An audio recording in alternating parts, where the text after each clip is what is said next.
channel. Thank you for stopping by. In this video, I'll show you how I make ukwa. Ukwa, also called breadfruit, is an Igbo delicacy in the eastern part of Nigeria. Guys, if you go to any event or gathering and you're served ukwa, you're special. Just know that you're special indeed. So let's get right into it. So first of all, I'm going to select this ukwa to check for either sand or debris that I don't want.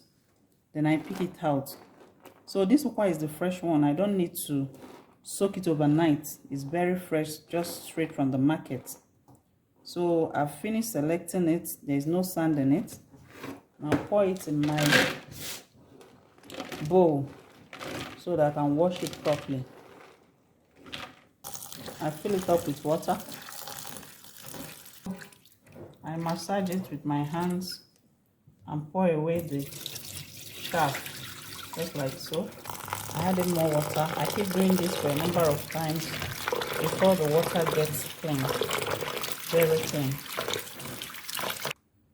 I'm adding it into the pot right now. So when I get to this point, there is usually little sand, so I just discard this. I don't add it in so that there won't be any sand in the ukwa at all.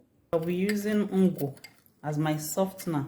So I got it from the market. I've poured it in here. I'll have to stir it. You can also use a account, but I'll be using ungo for this one. So as you've stirred it, you pour it into a sieve. Gently pour it into a sieve and retain the under, because this is full of sand. So I'm going to discard this as well. So this is ungo. This ungo is gotten from palm tree. Some prefer it to account because of the health benefits. So remember, I've sieved it before. So I pour it in.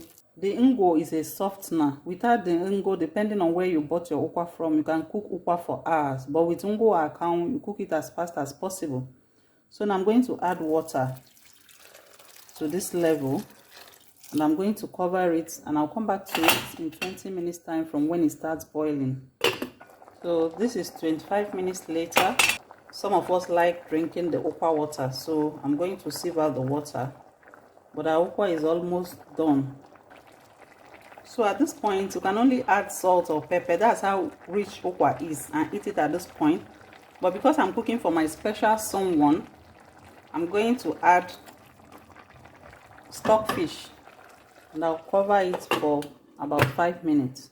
So because I'm cooking this ukwa for my agwa at the top, I have to add stockfish and dry fish, and I'm adding it whole. I will not be breaking it. I wash it properly to remove any sand. I wash both fish properly with enough salt. Then I rinse it properly with plenty of water.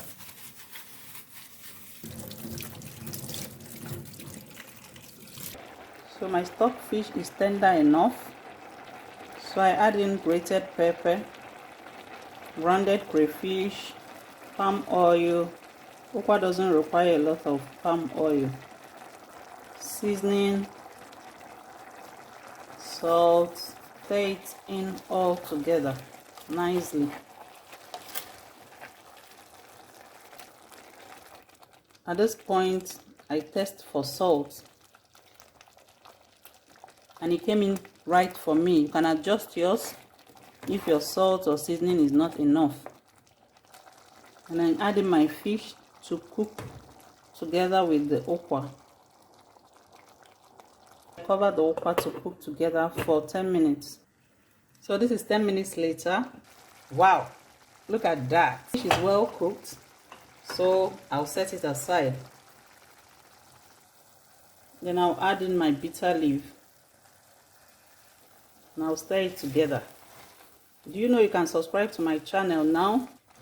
Subscribing makes YouTube know that you like the content I'm creating. Please also like and share this video. So at this point, I just cover this to cook for about 2 minutes. So this is 2 minutes later. Please, your ukwa doesn't have to be too dry, because when it gets cold, it's going to harden up. So at this point, my ukwa is ready. My ukwa is ready. This is my ukwa water. My special okwa for me and my oga at the top is ready. People, come and eat.